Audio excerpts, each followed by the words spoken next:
O quê? Você é pediatra e não vai fazer subespecialização? Não.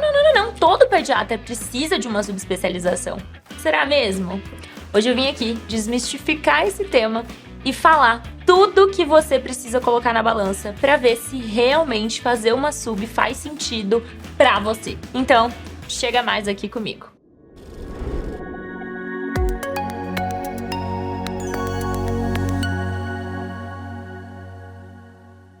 Eu sou a Gabi, pediatra, neonatologista, pediatra de consultório e uma das fundadoras do PDC, nosso querido pediatra de consultório. E aqui, nesse canal, a gente ensina de forma prática a puericultura, a gestão e o marketing que você, pediatra, precisa para se tornar referência no consultório. Então, olha só. Já faz uma coisa pra mim? Aproveita e se inscreve agora aqui no nosso canal. Agora, porque depois você vai esquecer. E ativa as notificações pra você ser lembrado toda vez que um vídeo novo tiver aqui disponível, o que acontece toda quarta-feira. Bom, gente, mas vamos lá. Porque hoje a gente vai bater um papo sobre uma dúvida que muita gente tem. Será que vale a pena fazer uma sub na pediatria? Será que realmente é necessário? Então, eu quero ir com vocês direto ao ponto. Gente, fazer uma subespecialização significa se aprofundar numa área específica da pediatria. Cardiologia, neurologia, hematologia infantil, neonatologia, enfim. Mas e aí? Será que esse é o único caminho possível a ser seguido? Será que é o caminho certo para você? Então eu quero destrinchar nesse vídeo os prós e os contras, sem exageros da gente fazer essa escolha. Então, começando pelos prós, gente, primeiro que a gente tem que ter em mente é que fazer uma sub é se transformar num subespecialista. Isso, de fato, pode elevar a qualidade do nosso atendimento e pode, sim, destacar a gente no mercado de alguma maneira. Imagina você poder oferecer um cuidado ainda mais precioso, mais específico para os seus pacientes, para as suas famílias.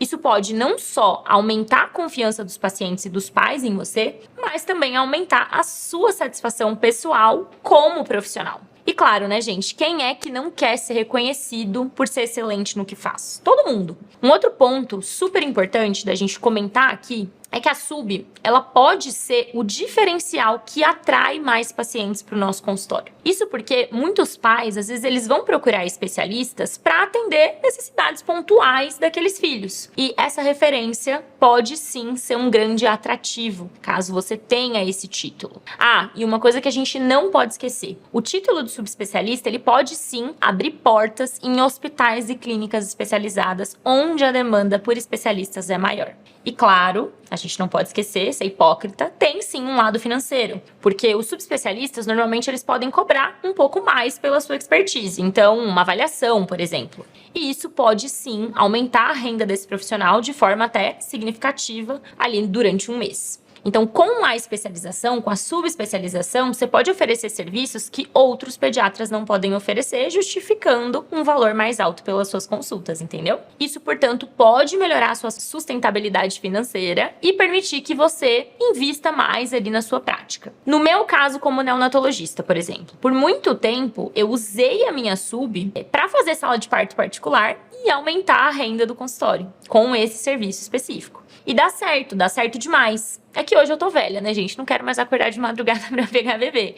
Então eu também fui escolhendo minhas batalhas. Mas é algo super plausível, super possível que a minha sub me proporcionou. A Julie, por exemplo, que é hematologista, ela atende no consultório um misto de hemato e pediatria geral e cada vez mais tem crescido a demanda dela por hematologista, principalmente por teleconsulta e depois da pandemia. O que também é uma forma não só de aumentar o ticket, mas também de aumentar o volume do consultório. Ou seja, lado financeiro, check, pode valer a pena. Só que não é só isso que a gente tem que considerar, né, gente? Fazer uma sub também é uma chance da gente se aprofundar numa área que nos fascina. Então é uma oportunidade, por exemplo, da gente se manter atualizado, acaba enriquecendo muito a nossa prática profissional e também pode servir como uma motivação a mais pra gente. Então a gente pode sim se tornar uma referência ali na nossa comunidade, no nosso meio, ajudar a educar outros profissionais de saúde e até às vezes influenciar políticas de saúde locais. Então, sim, fazer uma sub pode realmente ser muito gratificante. Agora, nem tudo são flores, né? E como eu falei com vocês, eu vim aqui pra gente falar as verdades sobre esse assunto.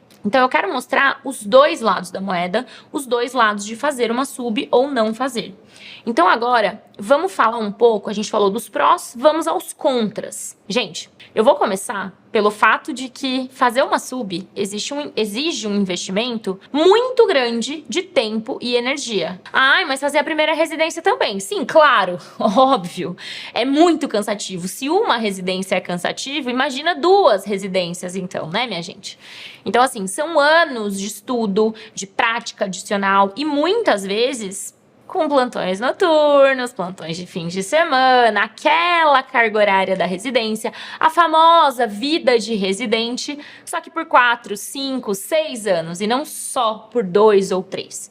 Então isso pode sim impactar o nosso equilíbrio entre a vida pessoal e a vida profissional, exigindo alguns sacrifícios. Então a carga de trabalho e estudo, gente, ela pode afetar a nossa qualidade de vida. O estresse de manter um alto nível de desempenho ali por muitos anos consecutivos pode levar a um esgotamento.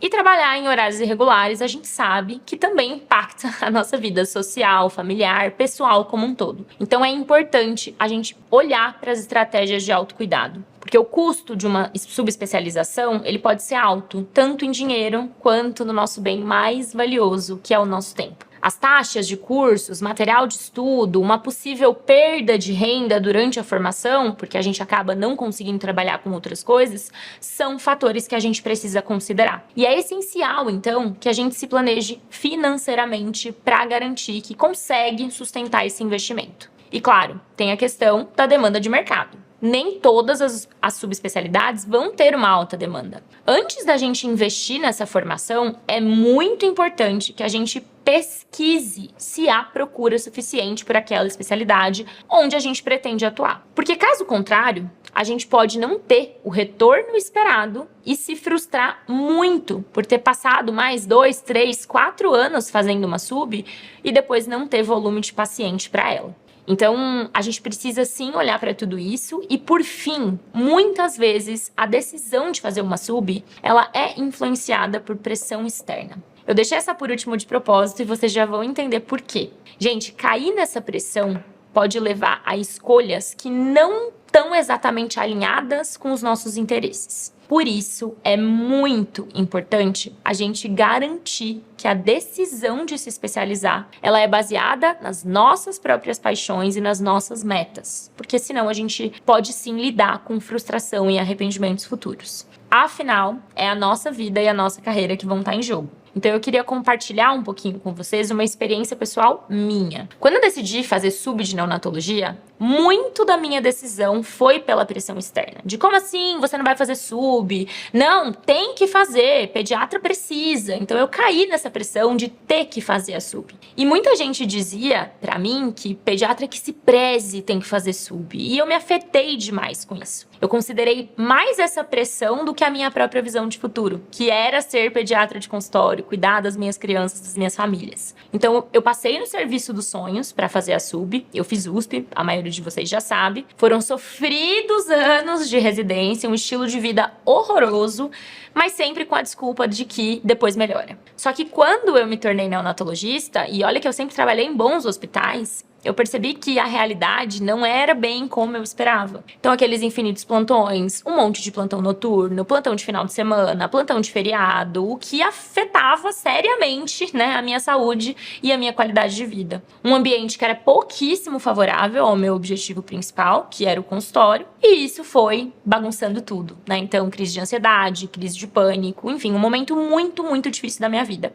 E foi ali que eu lembrei por que eu escolhi ser pediatra. Eu queria ter o meu consultório, eu sempre gostei do atendimento direto, de fazer puericultura, de acompanhar crescimento e desenvolvimento, nunca fiz questão da assistência hospitalar, mas isso sou eu. Mas foi isso, essa ideia, esse sonho que me manteve firme quando uma das escolhas mais difíceis da minha vida apareceu, que foi escolher entre ser pediatra geral ou continuar na neonatologia hospitalar. E eu escolhi a primeira opção. E sinceramente, gente, hoje eu sou infinitamente mais feliz e realizada sendo só pediatra de consultório do que eu era antes com o emblema maravilhoso no jaleco, fazendo uma coisa que não estava alinhada com o que eu queria. Então hoje, atendendo no meu tempo, fazendo meu horário, construindo os vínculos que eu quero e exercendo a pediatria que eu realmente acredito, é o que eu nasci pra fazer. Mas claro, essa é a minha história, isso não é uma regra. Só que eu acho que se o objetivo é ajudar quem tá vivendo esse processo de decisão, eu preciso contar a história toda, né? Preciso compartilhar tudo. Então a gente acabou vendo aqui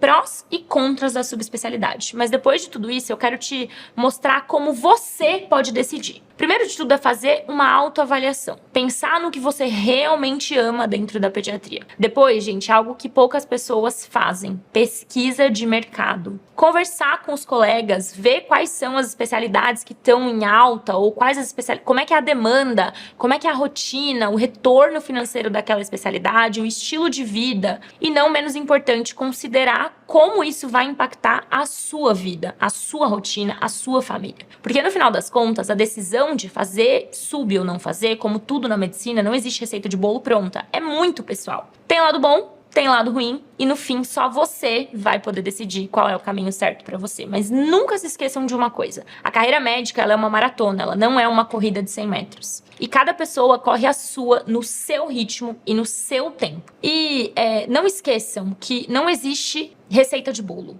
Não existe um único caminho. Cada pessoa tem o seu caminho. Cada pessoa vai trilhar a sua jornada. Só que a gente precisa sim ser realista. Avaliar os pontos positivos, avaliar os pontos negativos, para daí sim tomar a nossa decisão baseado naquilo que a gente conhece e principalmente baseado no que está alinhado com os nossos objetivos futuros. Então essa é a parte mais importante.